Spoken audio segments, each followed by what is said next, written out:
Guys, I just experienced the funniest thing I ever experienced in my life. This customer came in complaining about her car stalls out. This is y'all see that 50,000 miles 2020 Dodge Durango. She just bought from another car lot. Guys, she said the car stalls out when it comes to a stop. They tell her it's likely under warranty, take it to a dealer.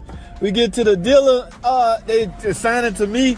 I go on a test drive 4 miles. I can't get it to stall out. I come back and tell her, she called me crazy. She said, let's get in the car. We go drive it together. No soon as we got to the first stoplight, guys, the car shut off on me. It didn't stall out, it shut off, guys. I'm gonna tell you why. There's a big breakdown in communication here. I don't know if it's the car lot that sold her the car, the customer not too bright, or me. Maybe some of it, I should take the bulk of this, guys. But look, let me tell you where this is going. This is a shorts video, so I need a full video to explain it. But guys, it all boils down to this, all right? Stay tuned for the full video. Alrighty, guys, I'm in the shop now. So, guys, let's talk real quick. This is a long video. I'm gonna go over something with y'all. I'm gonna chill out for a minute. Y'all listen to me, hear me out, because this is, I don't know if this is hilarious, sad, embarrassing. I don't know which one you want to label this. All right, here's the deal. I got some time now because it's a long video.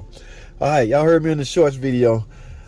Customer came to the shop with a complaint of stalling out when coming to a stop. Okay, now because what's that, 53,000 miles, the shop or the car lot that sold her the vehicle suggested that she go to the dealer because it may be under warranty. Now here's the thing with that, we don't know if it's under warranty until we find out what it is, right? Which means we have to charge you diagnostic time. Y'all follow me here? This customer was actually mad that she may be out of $200 for us to check her car out. Okay, yes, if it's a warranty related repair, then yeah, you pay nothing. But because we don't have ESP or we not Miss Cleo, we can't gauge a crystal ball to tell you what's wrong with your car. We have to check it out. So that's number one. She's totally upset about that. She want to know who gonna pay that. Is the car lot that I bought the car from going to pay that? We don't know the answer to that, nor do we care. Okay, that's not our problem. However, I get I get her frustration. Okay, now, so we cleared that hurdle. She agreed for us to diagnose it because it's bothering her. Every time she come to a red light or a stop sign, the car just shut off. Now, let me go over something with you. So she bring it here. They give it to me. JT, go drive this car. Tell us what's wrong with it. Why it's doing what it's doing. 50,000 miles. Look, I look in the cluster area, no check engine light. Remember, guys, the car is new. The computer is pretty sophisticated, good enough to find problems and tell you, put the mechanic in the right direction. That's the whole point of a trouble code. Check engine light. Help put the mechanic in the right direction. There's nothing. I scan it. Nothing. All right, so I'm going, oh my God, here we go, another one of these. Ain't nothing wrong with, you know, I told y'all I had to adjust that, guys. A customer not going to bring their car to the shop and risk paying $200 for nothing. They obviously think they have a problem. All right, so I go on a test drive, guys. I go 4 miles. Get this, 4 miles. The car never stalled out on me. All right, so I get back to the shop. Made a couple of phone calls. I can't get this thing to stall out. Can you give me more information? What?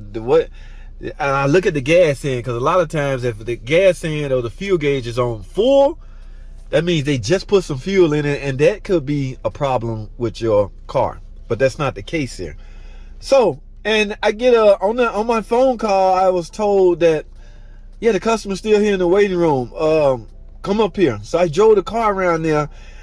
It was advised that we go on a test drive. It's called duplicating. From time to time, I have to drive with a customer to help duplicate a problem. I go, ma'am, I don't have no idea what you're talking about. The car never stalled out on me. She, in so many words, called me freaking crazy, idiot. Yeah, I could take that abuse from a customer because, again, they frustrated. I'm not an idiot or I'm not crazy. I just couldn't duplicate it. So here go plan B. She hop in the car on this side. I stay on this side. First of all, I wanted her to drive. All right. So, guys, get this. We get to the first freaking stoplight, and the car just shut off. Oh, my goodness. You talk about embarrassing. So I did some backtracking. I did some backtracking. I find out that on my initial test drive. Now, hold on. Let me clarify this. The car didn't stall out. The car shut off, guys. All right. That's because this Jeep, this Durango, has a feature called start stop. All right, I'm gonna have to get a good picture of this. Y'all see this? This is a start-stop button. So the car is not stalling out. It's literally shutting off because that's the feature that it's employed with. Now, here's where I messed up at. Here's where the embarrassment on my part come from. When I did my initial 4-mile test drive, guys, I did not have my seatbelt on. I know, criticize me, do whatever you got to do. Yes, let me say this. When you're driving a vehicle, you should definitely wear your seatbelt. All right. Do I wear my seatbelt all the time? No. I cannot sit here and tell a lie. I didn't do it on this car. I got caught in an embarrassment moment. I likely would have found out exactly what she's talking about and avoided a good 30 minutes by merely putting on my seatbelt when I went on my test drive. I would have found out that the car shut off, or the car shuts off, okay, because of the start feature, and I could have came back. Everything, this process could have went a lot quicker. I didn't have my seatbelt on my initial test drive.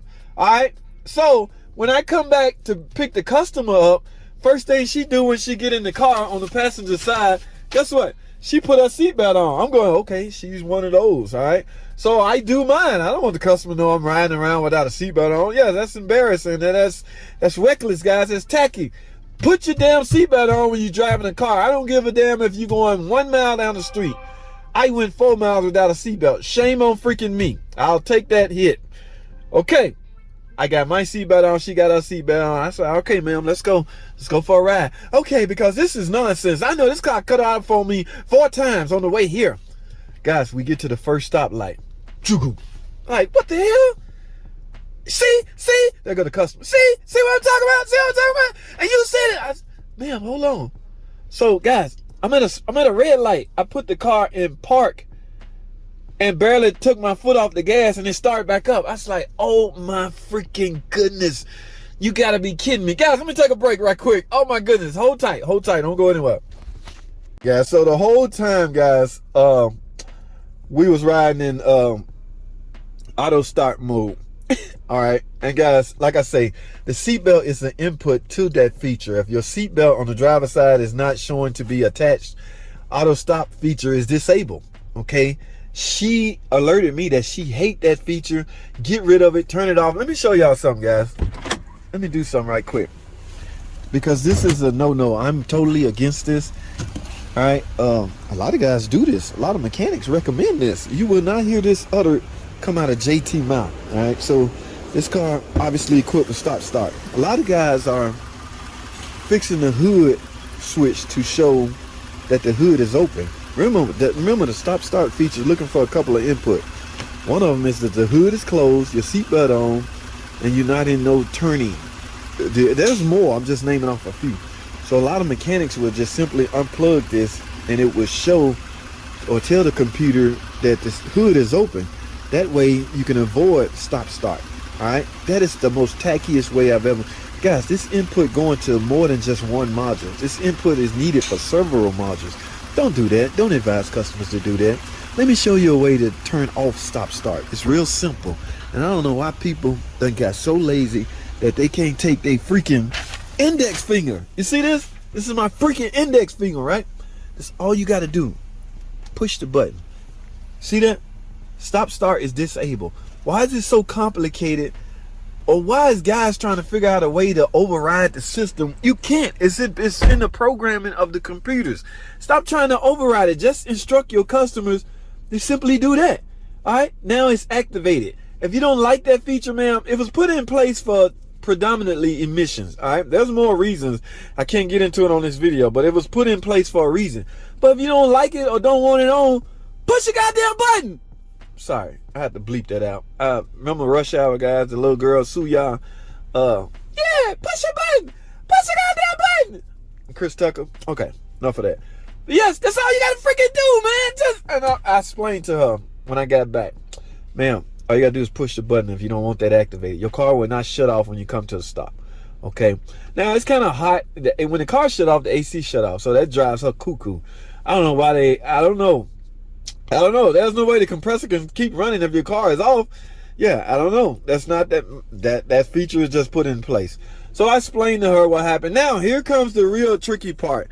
She wants to know, do she have to pay the $200 for the diagnostic time. Guys, I spent an hour on this vehicle trying to track down the problem.